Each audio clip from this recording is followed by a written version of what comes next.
Hi friends, welcome to my channel. గోరెంటాకు అపూర్వాని విసిగిస్తూ ఉండగా, ప్లీజ్ పిన్ని ఇక్కడ నుండి వెళ్ళిపో, లేదంటే నీ పీక పిసికి నేనే చంపేస్తా అని అరుస్తూ ఉంటుంది అపూర్వ. నువ్వు నన్ను పీక పిసికి చంపేసినా పర్లేదు, కానీ నువ్వు ఇలా టెన్షన్ పడుతుంటే నేను చూడలేనమ్మి, నీకు ఒక సలహా చెప్తున్నాను విను అని గోరెంటాకు పిన్ని అంటూ, ఆ భూమి గగన్ని వద్దు అనుకుంది కదా, అందుకే ఆ గగన్ గాడు మన నక్షత్రతోటి అడ్జస్ట్ అయ్యాడేమో, అసలే ఇది లవ్ యూ అంటూ వాడి వెంబడే తిరుగుతూ ఉంది అని అంటూ ఉంటుంది. నక్షత్ర కూర్చి గోరెంటాకు పిన్ని అని మళ్ళీ అరుస్తుంది అపూర్వ. నేను చెప్పేది వినొక్కసారి, నిజంగా వాడిని కలవడానికి వెళ్ళిందేమో అని అనగానే, ఓహో అలాగా, ఒకసారి వాడికి కాల్ చేయి అని అంటూ ఉంటుంది అపూర్వ. వాడి నెంబర్ నా దగ్గర లేదమ్మా అని గోరెంటాకు అనగానే, ఇక అపూర్వ గగన్ నెంబర్ని చూపిస్తుంది గోరెంటాకుకి. అది మొబైల్లో డయల్ చేసుకో. ఆ గగన్కి ఫోన్ చేయగానే ఫోన్ లిఫ్ట్ చేస్తాడు గగన్.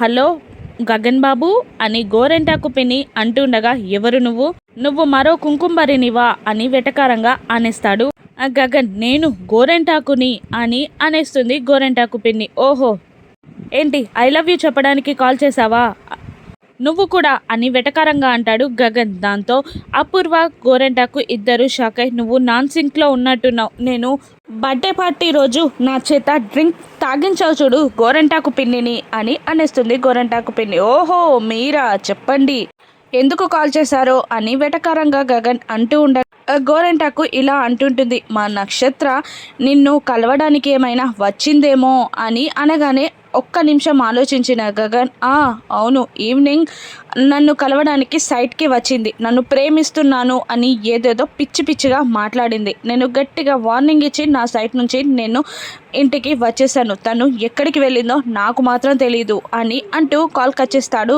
గగన్. ఇక ఇదమ్మా సంగతి. భూమి గగన్ని రిజెక్ట్ చేస్తే గగన్ నీ కూతుర్ని రిజెక్ట్ చేశాడు కాబట్టి అది మర్చిపోయేదాకా ఏదో పబ్లోనో బార్లోనో తాగుతూ ఉంటుంది, మత్తు దిగినాక వస్తుందిలే అని అనేస్తుంది గోరెంటాకు. లేదు నా బిడ్డ అటువంటిది కాదు అని అనేస్తుంది అపూర్వ. గగన్ని ప్రేమిస్తుంది అని అంటే నువ్వు నమ్మలేదు, కళ్ళతో చూసేదాకా నమ్మలేదు, ఇప్పుడు కూడా నీ బిడ్డ తూగుతూ వచ్చేదాకా కూడా నువ్వు నమ్మవులే అని అనేస్తుంది గోరెంటాకు. అయినా నువ్వు ఆలోచించాల్సింది ఈ విషయం గురించి కాదు, మరొక విషయం గురించి. రేపు ఆ దత్తత కార్యక్రమాన్ని ఎలా ఆపాలా అని అనగానే, అవునా పిన్ని అని అంటూ ఆలోచనలో పడిపోతుంది అపూర్వ. ఇక రాత్రి అర్ధరాత్రి అందరూ పడుకునే టైం అవుతుంది. శరత్చంద్ర పడుకుంటాడు. భూమి ఏదో ఆలోచిస్తూ అటు ఇటు తిరుగుతూ ఉండగా చెర్రీ బిందు గేమ్స్ ఆడుకుంటూ ఉంటారు. అప్పుడే హాల్ నుండి పెద్ద పెద్దగా సౌండ్స్, పాటలు, నాట్యం అన్నీ వినబడుతూ ఉంటాయి. ఇక పక్కన భూమిని చూసి చెర్రీ, భూమి ఇక్కడే ఉంది కదా, హాల్లో డ్యాన్స్ ఎక్కడి నుంచి వినబడుతుంది అని అంటూ అందరూ హాల్లోకి చేరతారు. ఇక అక్కడ అపూర్వ శోభాచంద్రలా డ్యాన్స్ చేస్తూ ఉంటుంది.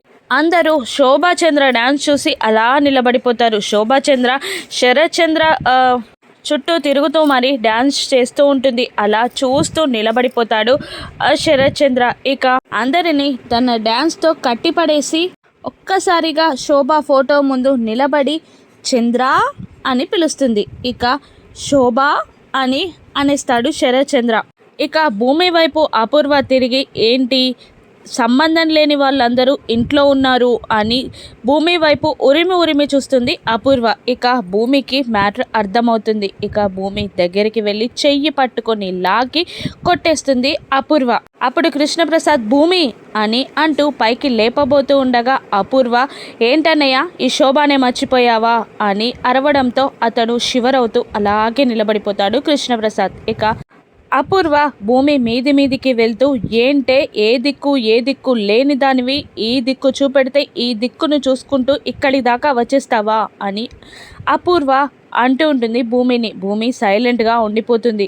ఏంటి చంద్ర ఇంత తప్పు చేస్తున్నావు, ఇంటికి సంబంధం లేని వాళ్ళని, తప్పు చేసిన వాళ్ళని ఇంటికి తీసుకొస్తున్నావేంటి అని అపూర్వ అడుగుతుండగా, శోభ తనేం తప్పు చేయలేదు అని అనేస్తాడు శరత్చంద్ర. తప్పు చేయకపోవడం ఏంటి, నువ్వు దత్తత తీసుకుంటానంటే మొహమాటానికైనా వద్దనద్దా? అసలు తన పూర్వత్రాలేంటి, తను ఎక్కడి నుంచి వచ్చిందో తెలియదు, ఏం చేస్తుందో తెలియదు, ఏమీ తెలియకుండా దత్తత ఎలా తీసుకుంటావు చంద్ర అని అరుస్తూ ఉంటుంది అపూర్వ. నేను ఒక మాట చెప్తాను, వింటావా చంద్ర అని అడిగేస్తుంది అపూర్వ. నీ మాట నేను ఎప్పుడైనా కాదన్నానా అని శరత్ చంద్ర అంటుండగా, ఈ దత్తత నాకు ఇష్టం లేదు, ఈ దత్తతని ఆపే అని అంటూ భూమి దగ్గరికి వెళ్ళి భూమిని కొట్టబోతూ చంపబోతూ ఉంటుంది అపూర్వ. ఇక అందరూ కలిసి అపూర్వని ఆపేస్తారు. చెప్తున్నాను కదా, నాకు ఈ దత్తత ఇష్టం లేదు, తనెవరో తెలియకుండానే దత్తత ఎలా తీసుకుంటావు, వారసుల్ని ఎలా అలా తీసుకోగలవు అని శోభాచంద్ర అలా అపూర్వ శరత్ చంద్ర పైన అరుస్తూ ఉండగా, శరత్ చంద్ర ఏమంటాడో అని భూమి చూస్తూ నిలబడిపోయింది. ఏమంటావు చంద్ర అని మళ్ళీ అపూర్వ అడగ్గా, నీ మాట నేను ఎప్పుడైనా కాదన్నానా శోభ, నీ మాటని నేను ఎప్పుడు జవదాటను అని అనగానే కళ్ళు తిరిగి పడిపోయినట్టు అపూర్వ యాక్టింగ్ చేస్తుంది. ఇక ఒకరిని మంచినీళ్ళు తీసుకురమ్మని నేను దేవి మంత్రం చెవిలో చెప్తాను అంటూ అపూర్వ దగ్గరికి వెళ్ళి, భలే యాక్టింగ్ చేశావు అని అనేస్తుంది గోరెంటాకు. మెల్లిగా లేచినట్టు యాక్టింగ్ చేస్తూ ఉంటుంది అపూర్వ. వాటర్ తాగించాక నాకేమైంది, నేను ఎక్కడున్నాను అని అనగా, అక్క పూనింది నీకు అని అనేస్తుంది గోరెంటాకు. అక్కేంటి అని అనగానే, శోభాచంద్ర పూనింది నీకు అని అంటూ ఉంటుంది గోరెంటాకు. నాకు శోభాచంద్ర అక్క పూనిందా, ఎంత పుణ్యాత్మురాలిని నేను, భూమి కథ పూనింది, నాకెందుకు పూనింది అని అడగ్గా, నేను ఎవరినైనా కుట్టానా అని అడిగేస్తుంది అపూర్వ. భూమిని కొట్టడం కాదు, చంపేసే స్థితికి వెళ్ళిపోయావు అని అంటూ గోరెంటాకు సమాధానం చెప్తుండగా, భూమిని కాకుండా నన్నెందుకు పూనిందక్క అని మళ్ళీ అపూర్వ అడుగుతుండగా, గోరెంటాకు నార్మల్ విషయాలు చెప్పడానికైతే భూమిని పూనుతుంది, కానీ భూమికి ఎగనెస్ట్ విషయం చెప్పడానికి నీలో పూలింది మీ అక్క అని అనేస్తుంది గోరెంటాకు. ఇక ఏం చెప్పింది అక్క అని అడుగుతూ ఉంటుంది అపూర్వ. దత్తత ఆపమంది, తనకు ఇష్టం లేదంట, అయినా వారసుల్లాగా ఎవరైనా వస్తానంటే మనుషులు ఒప్పుకుంటారు కానీ ఆత్మలు ఒప్పుకుంటాయా అని గోరెంటాకు అనగానే, నువ్వేమంటావు బావా అని అపూర్వ అడుగుతుంటుంది శరత్ చంద్రాని.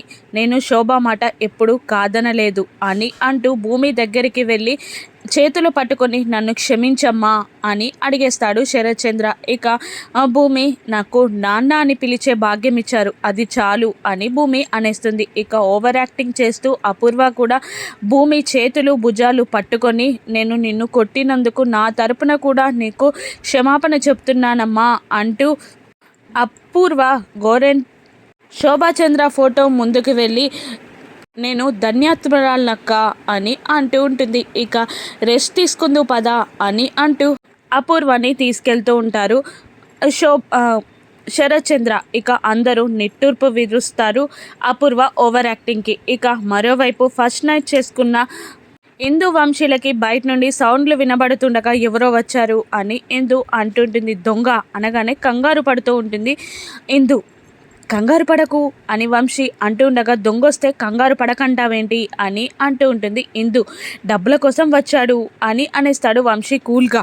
అమ్మో అని అంటూ ఉండగా, 3 కోట్లు ఉన్నాయి కదా అని అనేస్తాడు వంశీ. అవి చిత్తు కాగితాలు కదా అని ఇందు అంటుండగా, మనకు తెలుసు కానీ అమ్మ వాళ్ళకి తెలియదు కదా, దొంగను నేనే ఏర్పాటు చేశాను ఆ 3 కోట్లు కొట్టేయడానికి అనగానే ఆలోచనలో పడిపోతుంది ఇందు. వీళ్ళ ప్లాన్ సక్సెస్ అవుతుందా? దొంగని సౌందర్య తన భర్త పట్టుకుంటాడా? భూమి శరత్ చంద్ర అపూర్వాని ఏమననుందో రాను ఎపిసోడ్స్లో చూద్దాం. Thank you for watching.